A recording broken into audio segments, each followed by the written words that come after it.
friends. So, I will gonna share to you some inspiration, okay?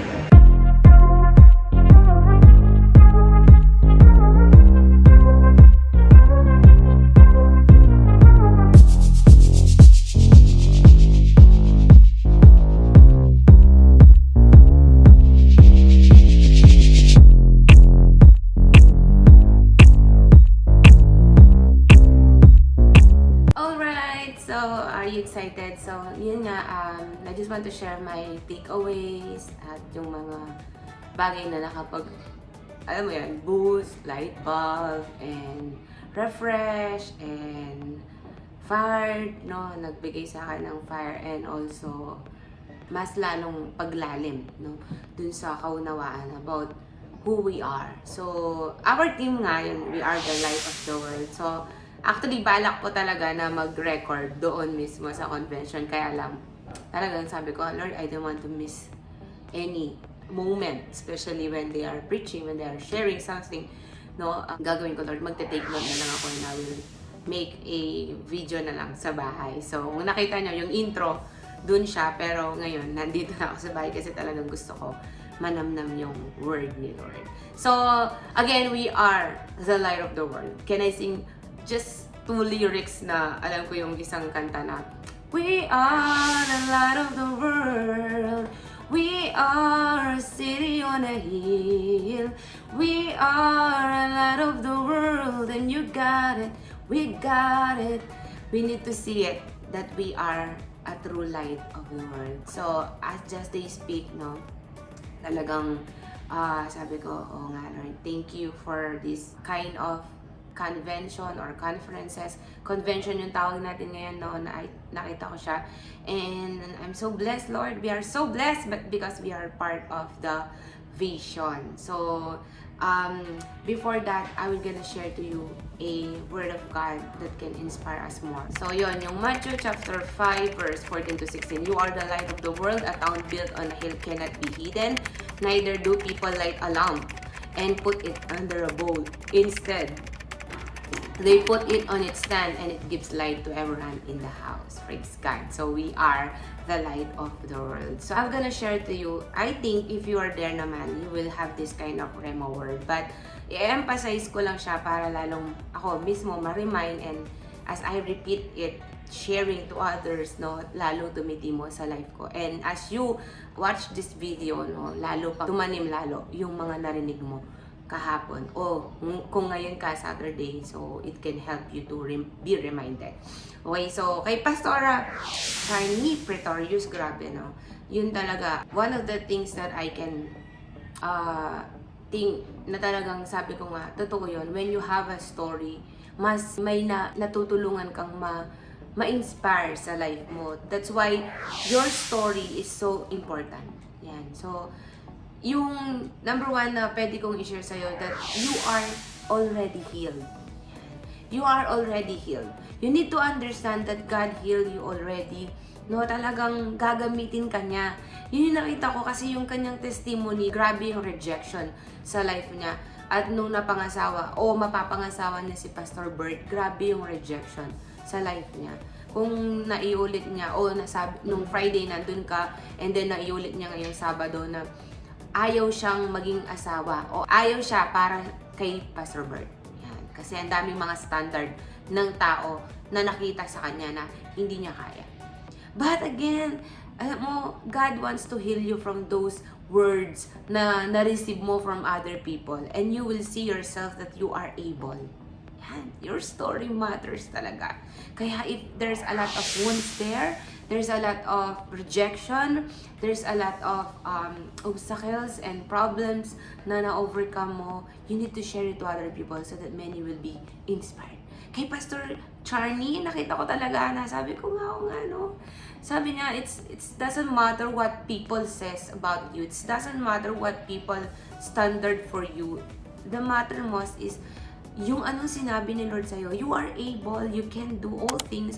And of course, dun sa isang side naman natin, dahil naiintindihan natin yung improvement and also excellence comes from God, we need to equip mo yung lalo yung life mo and teachable ka. So yun, number 1, you are healed already. And then number 2 that I can share to you kay Pastora Claudia. Ito, napaka-importante. You are healed, no? You are acceptable. All the rejection, no? Inano na ni Lord. And number 2 na i-share ko sa'yo. Yung kay Pastora Claudia, ito naman. So, you are a gap, no? Doon sa mga tao, o sa pamilya mo, whether you have family na hindi pa nakakilala, because you are a woman of God, a light of this world, no, you can be a gap to many people. So if you have a prayer, no, prayer life, yan, we need to establish our prayer life.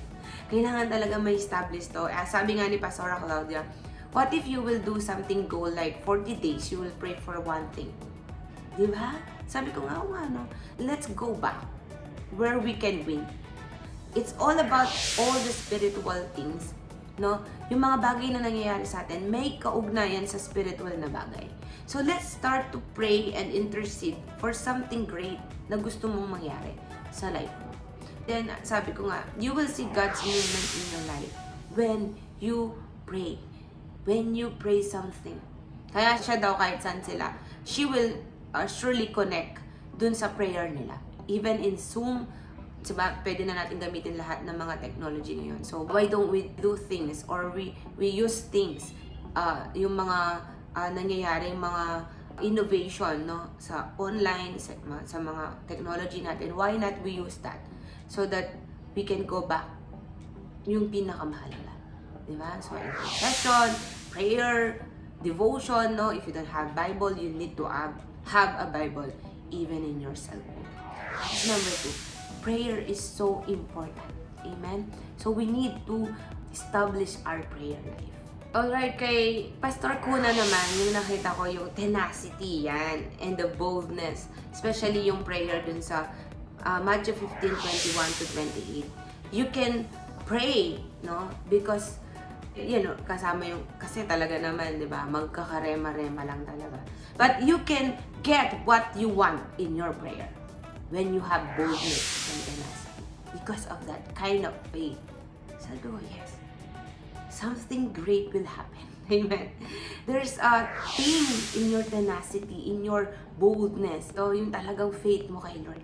That you will never stop until you have that kind of result. Which is, anak mo, lahat naman kasi yan gusto ng Lord.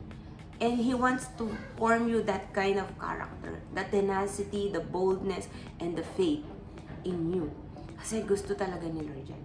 So, what you want is what you get when you know how to pray. Sa Matthew 15:21 to 28 yan. That the girl prayed and because of his faith, amen, dun sa message version niya, tiningnan, kasi nga, nakita niya na talagang yung boldness ng pananampalataya niya, no, na ma-heal, no, makuha o ma-answer yung prayer niya. Grabe, di ba? So, let's have a tenacity and boldness, di ba? So, yun. And kay Pastor Jorge naman, grabe, He will protect your fruit. Kasi siya pala, kagaya ko, nakunan ako ng my first baby or my first pagbubuntes, nakunan talaga ako. But again, you need to be healed on those kind of na pangyayari sa life mo, and then you will see there's a miracle behind those stories, behind those situation na pinagdaanan mo. Kasi talagang totoo yun.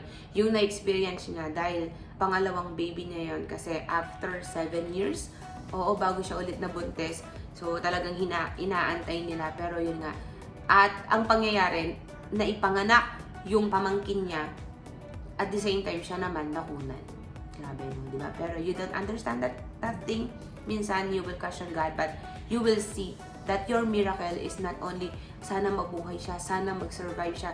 Hindi lang yun. The miracle is there's beyond what you know, what your plans, and what is your ways, and what is your standard. At wala talaga dun. Makakita mo talaga, God has something better than our ways. So, He will protect your food. Amen? And then, after 6 months, nabuntis siya. Same as me. Kaya katapos kong mabuntis ng una, nung pangalawa, kay Nate yung aking panganay ngayon, nabuntis ako after 6 months of nakunan ako. So, praise God, no? Sa mga bagay na yan, doon natin makikita na ang sarap talagang ng may malalim na pangunawa at relationship at understanding dun sa ginagawa ng Lord. sa life natin. Amen? So, He will gonna protect us because, again, God is a miracle worker, promise keeper, a way maker. Amen? Hallelujah. Grabe, no? So, actually, ang dami pa nito but it can not pack on one video kasi marami yung gagawin ni Lord sa atin. But those things, no, na talagang nagpa-remind sa akin na oo nga. That's why when you are doing something for God, alam nyo, yung last kay Pastora Geraldine, make a goal that if the kingdom of God is in you, in your life, no, you need to advance it. Ano yung gagawin mo para ma-advance palalo yung kingdom ni Lord? So I am praying for more. I am praying for greater things in my life because I want to expand more the kingdom of God. So we need to establish our 12, help our 12 to be the leader of leaders so that they can have their 12 also. And also we pray for the things na kailangan natin. When we seek the kingdom first and His righteousness, all these things shall be added unto us. That's why I am having my business ngayon kasi talagang I want to seek first His kingdom. That is my priority. That is my purpose. That is my mission. That is my vision.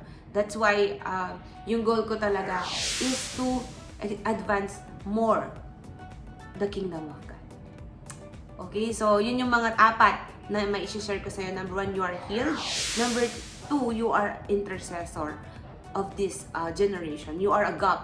So, you need to establish your prayer life. And then number 3, you need to have a tenacity and boldness sa pananampalataya mo. And then number 4, you need to have a goal to advance the kingdom of God. Yun, and I hope it inspires you. Pasensya, nakakaligo ko lang, pero yun nga, again, I'm so excited. I know, hindi lang tayo dapat emotion. It's awareness of who we are. We are the light of this world. We need to do something great. We need to organize everything, put in order, and we allow the Lord to do great things and mightily in our lives. So, again, I am Jhem Salcedo. If you want more inspiration, motivational, and about G12 system, G12 vision, no, this channel is for you, and I am helping G12 people to have their own business online so that they can, again, enjoy the things, lalo na yung ginagawa nating sistema in this world so that we can advance more the kingdom of God. Okay, so again, subscribe to my YouTube channel if you want more video that can inspire you a lot. God bless. See you.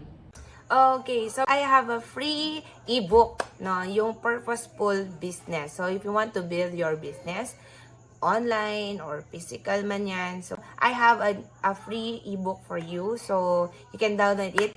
I will put the link on the description. So it's all totally free for you. So grab it because it's all for you.